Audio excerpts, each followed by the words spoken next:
Assalamualaikum warahmatullahi wabarakatuh. Perkenalkan, nama saya Aidah Taufiko.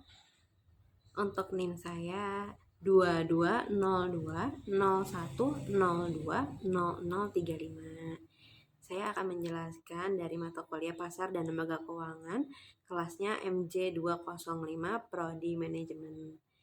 Di sini dengan dosen saya yaitu Pak Joko Suharyanto, SEMM. Saya akan menjelaskan 5 produk perbankan yang populer di kalangan masyarakat. Sebelumnya, bank merupakan salah satu lembaga yang mudah dikenali oleh siapa saja. Secara mendasar, orang akan mudah mengenal bank sebagai sebuah lembaga yang menyediakan jasa penyimpanan serta peminjaman uang. Produk perbankan di bank tidak semata-mata hanya untuk menyimpan dan meminjam saja. Bank menawarkan berbagai macam produk perbankan yang ditujukan untuk memudahkan kebutuhan sehari-hari siapa saja. Untuk pertama, daftar produk perbankan yang populer digunakan di kalangan masyarakat yaitu tabungan. Tabungan merupakan sebuah produk perbankan yang ditawarkan ketika Anda memiliki kebutuhan menabung atau sekadar menyimpan uang. Yaitu tabungan juga merupakan produk perbankan yang perlu Anda miliki ketika bekerja. Penghasilan yang didapatkan dari kantor tempat bekerja akan disalurkan tiap bulannya pada tabungan yang dimiliki di bank. Tabungan juga memiliki fitur penarikan atau pemindahan dana yang dapat digunakan setiap saat. Di awal kehadiran di Indonesia ini, jenis tabungan yang ditawarkan oleh pihak-pihak bank cukup sedikit variannya sih. Namun produk perbankan tabungan ini telah berkembang dalam berbagai macam jenis yang menawarkan keuntungan yang disesuaikan dengan tujuan di dalam menabung. Jenis-jenis tabungannya yaitu ada tabungan konvensional, tabungan berjangka, tabungan anak, tabungan mata uang asing, tabungan haji, serta tabungan giro. Untuk tabungan konvensional sendiri di sini tabungan yang paling umum dan banyak dimiliki setiap orang. Nasabah dari tabungan biasanya diberikan fasilitas buku tabungan, kartu debit, dan layanan m-banking baik itu SMS banking, mobile banking, atau internet banking. Untuk tabungan yang konvensional keuntungan atau bunga yang diterima terbilang rendah karena tujuannya memang hanya untuk menyimpan uang, bukan untuk pengembangan dana. Bunga yang dapat diterima yaitu 0% hingga 2%. Yang kedua yaitu tabungan berjangka. Tabungan berjangka cocok untuk kamu yang memiliki tujuan untuk menyimpan uang dan beberapa tujuan lainnya. Seperti untuk liburan atau tujuan lainnya, bunga dari tabungan berjangka ini relatif lebih baik dibanding tabungan konvensional. Dengan bunga tabungannya sebesar 3% hingga 7% per tahunnya. Tabungan berjangka hanya dapat diambil sesuai dengan yang telah disepakati bersama oleh pihak bank beserta kita yang menabung. Seperti itu. Jika melanggar yang telah disepakati, maka dapat terkena denda atau penalti. Untuk yang ketiga, yang sudah mempunyai anak, yaitu bisa ada tabungan anak atau yang belum mempunyai anak ingin menabung untuk anaknya. Tabungan anak ini ditujukan untuk mereka yang ingin mengajarkan anak-anaknya untuk menabung sejak dini. Dari fasilitasnya tidak jauh berbeda dengan tabungan konvensional. Mereka akan diberikan buku tabungan atau beberapa juga kartu debit tergantung kebijakan dari bank. Tentunya tidak terdapat fasilitas m-banking seperti itu. Yang keempat, tabungan mata uang asing. Tabungan mata uang asing biasanya sering ditemui di perbankan. Mata uang yang sering digunakan dalam tabungan ini seperti dolar, euro, pound sterling, dan beberapa mata uang asing lainnya. Namun untuk kamu yang hanya memiliki rupiah tetap dapat melakukan investasi dengan menukarkan rupiah milikmu dan dikonversikan ke dalam mata uang asing. Untuk setoran awalnya dari tabungan ini cukup beragam. Hanya saja tabungan ini dapat memberikan keuntungan yang lebih besar karena nilai konversi mata uang asing lebih tinggi dibandingkan rupiah. Seperti itu. Yang kelima, untuk tabungan haji. Ya, seringkali digunakan untuk mereka yang memiliki rencana untuk berhaji dalam beberapa tahun ke depan. Tabungan ini tidak jauh berbeda dengan tabungan berjangka. Jika nominal yang dibutuhkan sudah tercapai, maka nanti dananya dapat dicairkan dan digunakan untuk biaya keberangkatan haji. Syarat dan dokumen yang disiapkan biasanya sih lebih banyak dibandingkan dengan tabungan biasa ya. Kemudian karena tabungan yang satu ini hanya soal nominal dan identitas diri saja yang diperlukan, tapi riwayat dari kesehatan juga perlu dipersiapkan. Seperti itu. Untuk setoran awalnya biasanya berbeda tergantung dari kebijakan dari masing-masing bank. Namun semakin besar dana yang disetorkan, maka akan semakin cepat pula tujuan kamu dapat tercapai. Yang terakhir tabungan giro, yaitu sering disebut sebagai tabungan bisnis. Karena memang fasilitas dari tabungan ini ditunjukkan untuk kebutuhan bisnis seperti transfer ke beberapa rekening dan transaksi dapat menggunakan cek dan biliet. Untuk pembukaan rekening giro dapat dilakukan untuk perorangan ataupun badan usaha dan milik setoran awalnya mulai dari 2 hingga 3 juta rupiah. Seperti itu. Dan kelengkapan yang akan didapatkan jika memiliki tabungan di bank yaitu pertama buku tabungan, kedua kartu ATM, dan ketiga terakhir e-statement. Gitu. Apa keuntungan menabung di bank? Pertama yaitu aman. Karena uang disimpan dengan aman di bank, tidak mudah dicuri ataupun tercecer. Yang kedua, terjamin karena tabungan dijamin oleh lembaga penjamin simpanan atau LPS sesuai dengan ketentuan yang ada. Yang ketiga, yaitu berkembang karena bank akan memberikan bunga yang dihitung berdasarkan saldo tabungan. Yang keempat, praktis karena dapat kemudahan layanan perbankan elektronik 24 jam per hari antara ATM, SMS, atau mobile banking dan juga internet banking. Yang kelima, hemat karena kalau terbiasa menabung, kamu dapat menyisihkan uang dan terhindar dari kebiasaan membeli barang-barang yang tidak dibutuhkan. Apa saja sih yang harus dipenuhi nasabah? Yaitu melakukan setoran awal untuk pembukaan rekening dalam jumlah minimal yang ditentukan oleh bank. Itu yang pertama. Yang kedua, melengkapi formulir pembukaan tabungan disertai dengan dokumen yang diperlukan. Yang ketiga, membayar biaya administrasi yang telah ditetapkan oleh bank. Itu jenis-jenis tabungan dan juga apa yang harus dipenuhi nasabah. Yang kedua, setelah tabungan di sini memiliki deposito. Untuk deposito, produk perbankan lainnya juga cukup populer di kalangan masyarakat deposito. Secara karakteristik data, deposito ini memiliki fungsi yang sama dengan tabungan sebagai sarana penyimpanan dana. Tapi berbeda dengan tabungan yang dananya bisa Anda atur atau ambil setiap saat. Produk perbankan deposito ini memiliki tenggat waktu tertentu sebelum Anda dapat kembali mengambil dana yang telah Anda salurkan ke deposito. Seperti itu. Deposito sendiri adalah simpanan yang pencairannya hanya dapat dilakukan pada jangka waktu tertentu dan syarat-syarat tertentu. Untuk karakteristik deposito dari bank antara lain yaitu pertama, deposito dapat dicairkan setelah jangka waktu berakhir. Kedua, deposito yang akan jatuh tempo dapat diperpanjang secara otomatis atau automatic roll over. Yang ketiga, deposito dapat dalam mata uang rupiah maupun dalam mata uang asing. Yang keempat, di sini ada jenis-jenis deposito sih. Yaitu pertama deposito berjangka. Untuk jenis deposito yang berjangka ini merupakan jenis deposito yang paling sering digunakan. Yaitu jenis tabungan berjangka dalam waktu tertentu sesuai kesepakatan mulai dari 1, 2, 3, 5, 12, 18, atau 24 bulan. Sehingga penarikan yang dilakukan oleh nasabah hanya bisa dilakukan pada waktu tertentu saja. Seperti itu. Cara menabung deposito berjangka, sistem penyimpanan uangnya dilakukan di mana Anda harus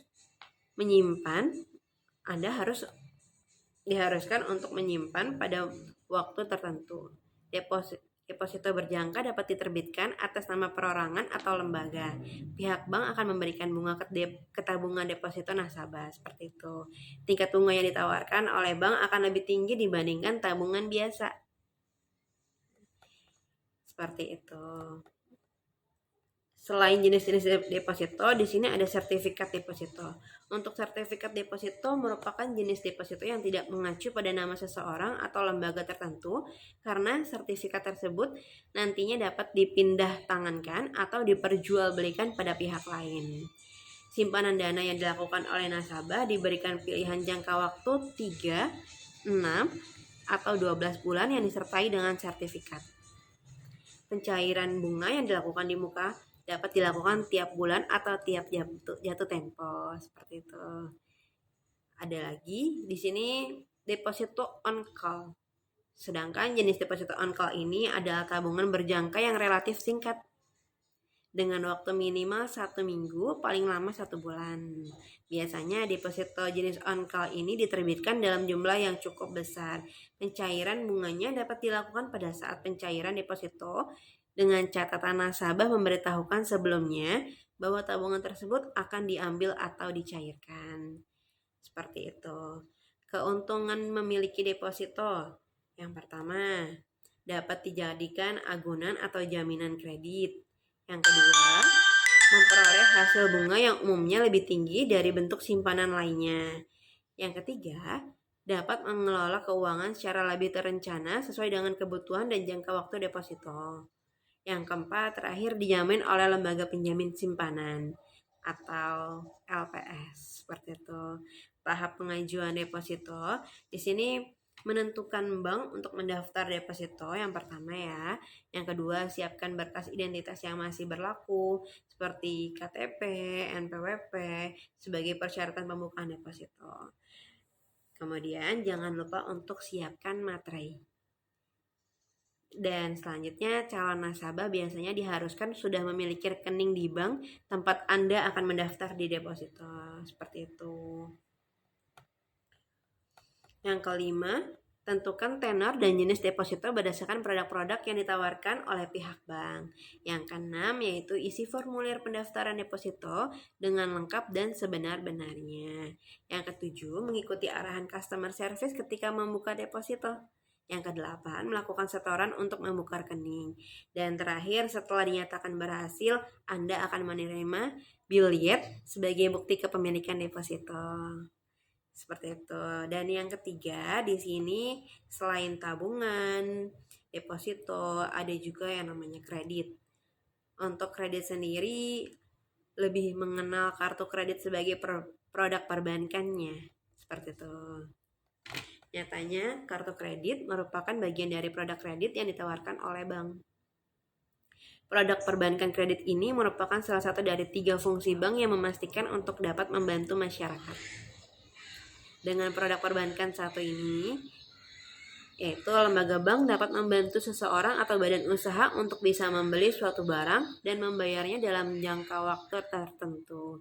Ketentuan tentang kredit sebagai produk perbankan juga tercantum pada Undang-Undang Republik Indonesia Nomor 10 Tahun 1998. Kredit bank adalah penyediaan uang atau tagihan yang dapat dipersamakan dengan itu berdasarkan persetujuan atau kesepakatan pinjam-meminjam antara bank dengan pihak lain yang mewajibkan pihak peminjam untuk melunasi utangnya setelah jangka waktu tertentu dengan pemberian bunga. Seperti itu. Setiap orang yang menggunakan produk perbankan satu ini perlu memahami bahwa ada elemen jangka waktu, bunga, jaminan, hingga biaya administrasi yang akan diakumulasi pada tagihan kredit tersebut. Selain itu, kredit sebagai produk perbankan juga memiliki manfaat dalam mendorong pertumbuhan dan perluasan ekonomi, mengurangi tingkat pengangguran, meningkatkan pendapatan masyarakat, menjadi modal usaha dan sumber dana pengembangan usaha, sekaligus memberikan rasa aman bagi penggunanya, seperti itu. Dan di sini ada jenis-jenis kredit bank. Untuk kredit bank sendiri di sini, pertama ada kredit investasi. Jenis kredit ini tergolong dalam kredit produktif, yakni diajukan untuk kegiatan produksi, investasi, atau menjalankan usaha. Kredit investasi ditujukan pada perusahaan untuk menjalankan kegiatan investasinya. Perusahaan bisa membangun pabrik atau proyek baru, melakukan ekspansi bisnis, atau kegiatan lainnya untuk memperoleh keuntungan jangka panjang. Jangka waktu kreditnya cukup lama karena perusahaan membutuhkan waktu untuk mendapatkan keuntungan sebelum membayarnya. Yang kedua, setelah kredit investasi, ada juga kredit usaha rakyat atau KUR. KUR merupakan program pemerintah untuk membantu usaha mikro, kecil, dan menengah atau UMKM dalam mendapatkan modal bisnis. Program ini hadir sejak 2017 dan bertujuan agar masyarakat tidak perlu bingung mencari sumber dana untuk menjalankan usaha. KUR tersedia dalam berbagai produk atau bentuk, yaitu KUR Mikro.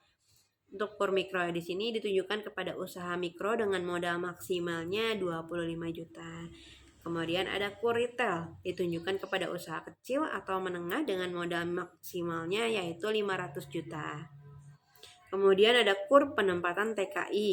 Ini ditunjukkan untuk tenaga kerja Indonesia atau TKI di luar negeri dengan modal maksimalnya 25 juta. Kemudian ada TUR Khusus, ditunjukkan untuk usaha bidang peternakan, perkebunan, perikanan, rakyat dengan modal mulai dari 25 juta sampai dengan 500 juta. Seperti itu. Di sini ada juga kredit modal kerja atau KMK. Selain KUR ada KMK ya.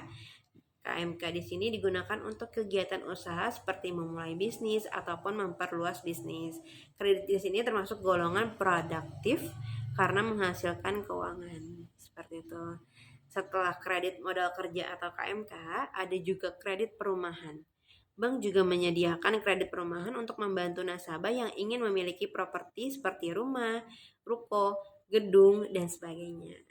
Anda harus menyediakan jaminan berupa sertifikat rumah atau bentuk aset lainnya untuk memperoleh pinjaman ini, serta melalui proses wawancara secara bersama pihak bank. Seperti itu. Dana kredit tersebut langsung dibayar untuk melunasi biaya pembelian rumah dan Anda cukup melunasi cicilannya sesuai dengan kesepakatannya. Seperti itu. Yang kelima, setelah ada kredit perumahan, ada juga untuk kredit kendaraan bermotor.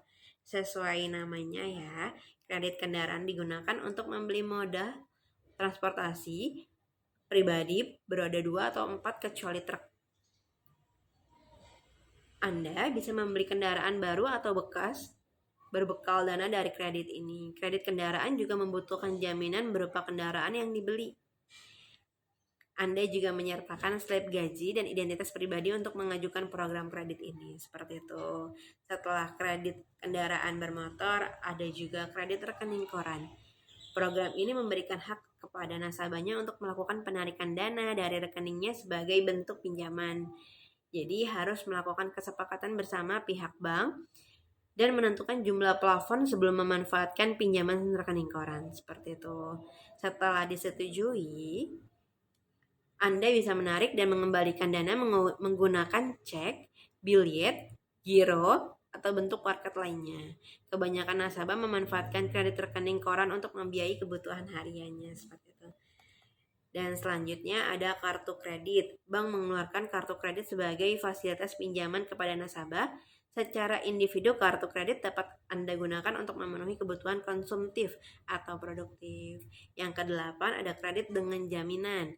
Program kredit ini mengharuskan Anda untuk menyediakan jaminan berupa deposito, properti, kendaraan, aset, atau barang berharga lainnya.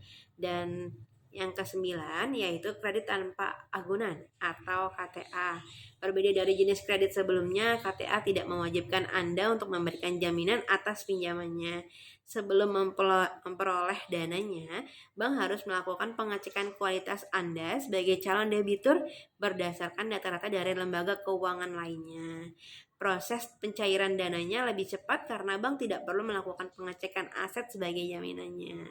Bank juga menyediakan program kredit ini bagi Anda yang ingin mendapatkan modal usaha tetapi belum memiliki aset untuk dijaminkan. Seperti itu. Kemudian ada jenis kredit bank berdasarkan jangka waktu pengembalian. Setiap jenis kredit memiliki jangka waktu pengembalian yang disesuaikan dengan kebutuhan.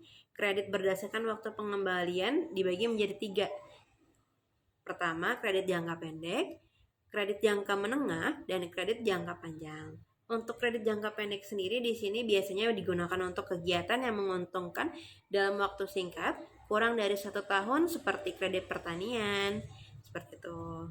Dan yang kedua, kredit jangka menengah memiliki waktu pengembalian maksimal selama 3 tahun. Kredit jenis ini sering digunakan untuk membantu usaha UKM di bawah 100 juta. Yang ketiga, terakhir kredit jangka panjang, yaitu memiliki waktu pengembalian hingga 5 tahun. Umumnya, kredit jenis ini digunakan untuk pembiayaan usaha industri, pembelian rumah atau kendaraan. Yang keempat, di sini setelah ada tabungan, kemudian di sini ada juga deposito. Yang kedua, yang ketiga, di sini ada kredit. Keempat, adanya online banking atau yang sering kita pakai biasanya m-banking ya kalau di handphone. Untuk online banking ini produk perbankan yang cukup populer dalam digunakan masyarakat beberapa tahun belakangan ini ya. Online banking merupakan salah satu layanan jasa produk perbankan yang memberikan kemudahan untuk bertransaksi serta mengelola finansial nasabah di mana saja dan kapan saja. Online banking di Indonesia terbagi secara umum sebagai dalam 3 jenis, yaitu SMS banking, internet banking, dan mobile banking melalui aplikasi. Dan layanan jasa produk perbankan ini memungkinkan bagi nasabah untuk dapat melakukan transaksi seperti mengirim uang, pembayaran tagihan rutin, serta digunakan sebagai metode bayar pembelanjaan tanpa harus berjarak dari tempat seseorang berada. Ya, seperti saya lah ya, kadang suka buka Shopee melalui m-banking juga pembayarannya. Internet banking adalah layanan melakukan transaksi perbankan melalui jaringan internet. Merupakan kegiatan perbankan yang memanfaatkan teknologi internet sebagai media untuk melakukan transaksi dan mendapatkan informasi lainnya melalui website milik bank. Kegiatan ini menggunakan jaringan internet sebagai perantara atau penghubung antara nasabah dengan bank tanpa harus mendatangi kantor bank. Nasabah dapat menggunakan perangkat komputer desktop, laptop, tablet, atau smartphone yang terhubung ke jaringan internet sebagai penghubung antara perangkat nasabah dengan sistem bank. Untuk fitur layanan internet banking atau internet banking antara lain informasi umum rekening tabungan atau giro, rekening deposito, informasi mutasi rekening, transfer dana, baik transfer antar rekening maupun antar bank, pembelian pulsa, layanan informasi seperti suku bunga dan kurs, dan pembayaran misalnya pembayaran telepon, internet, kabel TV, listrik, dan berbagai jenis pembayaran lainnya. Untuk menggunakan internet banking, nasabah harus memiliki user ID dan juga password, token atau one time password atau OTP ya, yang biasanya kalau masuk ke SMS tuh ada nomor-nomor OTP-nya, dan jaringan internet seperti itu. User ID, password, dan token dapat diperoleh dengan mendaftar ke bank saat menggunakan internet banking. Nasabah harus memastikan website yang akses adalah website internet banking milik bank. Hati-hati, selain bank yang kita tuju, takutnya seperti itu. Kemudian, nasabah akan diminta untuk memasukkan user ID dan password pada halaman muka atau login. Pada saat melakukan transaksi finansial, nasabah akan diminta untuk memasukkan OTP yang diperoleh dari token. Setelah transaksi selesai, nasabah harus memastikan telah keluar atau logout dari halaman internet banking. Bank mengirimkan notifikasi melalui email secara bukti bahwa transaksi telah berhasil, seperti itu. Terakhir, setelah ada online banking, ada juga yang terakhir 5, giro. Rekening giro atau current account adalah salah satu produk perbankan berupa simpanan dari nasabah, perseorangan ataupun badan usaha dalam rupiah maupun mata uang asing yang penarikannya dapat dilakukan kapan saja. Selama jam kerja dengan menggunakan warkat cek, yaitu dan biliet giro. Semua warga negara Indonesia dan warga negara asing serta badan usaha dan institusi lain yang sah menurut hukum yang berlaku dapat membuka rekening giro. Bagi perseorangan, mungkin giro merupakan salah satu produk perbankan yang asing untuk digunakannya ya. Pasalnya kehadiran giro lebih sering digunakan sebagai produk perbankan tabungan oleh badan usaha saja, seperti itu. Berbeda dengan tabungan yang biasa mencairkan dananya melalui ATM, produk perbankan satu ini cenderung dapat dicairkan menggunakan cek atau biliet. Seperti itu ya. Yang dikeluarkan oleh pihak bank tentunya, sesuai dengan persetujuan dari pemilik rekening giro. Untuk karakteristik giro dari bank antara lain, yang pertama, cek. Cek adalah surat berharga atau alat transaksi pembayaran yang diterbitkan oleh bank sebagai pengganti uang tunai dan dapat dicairkan secara tunai. Yang kedua ada biliet giro. Biliet giro adalah surat berharga atau alat transaksi yang diterbitkan oleh bank sebagai pengganti uang tunai dan dapat dicairkan secara tidak tunai melalui pemindah bukuan ke rekening yang bersangkutan sesuai dengan tanggal yang tertera di dalam biliet giro. Seperti itu. Untuk jenis-jenis giro ini ada dua ya, yaitu giro pribadi dan badan usaha. Hal-hal yang harus diperhatikan apabila membuka rekening giro. Yang pertama, kembalikan segera lembar pertama bukti penerimaan cek atau biliet giro agar rekening giro Anda dapat diaktifkan oleh bank. Yang kedua, catat setiap pengeluaran Anda, baik tanggal, nomor, dan jumlah uang di lembar sebelah kiri buku cek atau biliet giro yang akan berguna sebagai alat kontrol agar pengeluaran dapat disesuaikan dengan dana yang tersedia. Seperti itu. Berhati-hatilah dalam mengeluarkan cek atas unjuk dan jangan sampai hilang. Seperti itu ya. Karena setiap cek yang telah dibobohi tanda tangan serta materai yang cukup dapat segera dibayarkan oleh bank tanpa melakukan verifikasi kepada pembawa cek. Jangan melakukan pembayaran dengan cek atau biliet giro apabila dana Anda tidak cukup karena bank akan menolak pembayaran. Gitu. Pastikan Anda memiliki dana yang cukup. Setiap kali Anda menerbitkan cek atau biliet giro untuk menghindari dicantumkannya nama Anda dalam daftar hitam nasional yang disebarkan oleh Bank Indonesia ke seluruh perbankan di wilayah Indonesia. Segera lapor kepada bank Anda jika Anda kehilangan satu lembar cek atau biliet giro atau buku cek atau biliet sehingga bank dapat memblokir rekening Anda. Lengkapi laporan Anda dengan surat keterangan kehilangan dari pihak yang berwajib. Seperti itu. Cek atau biliet giro hanya berlaku 70 hari setelah tanggal penerbitan.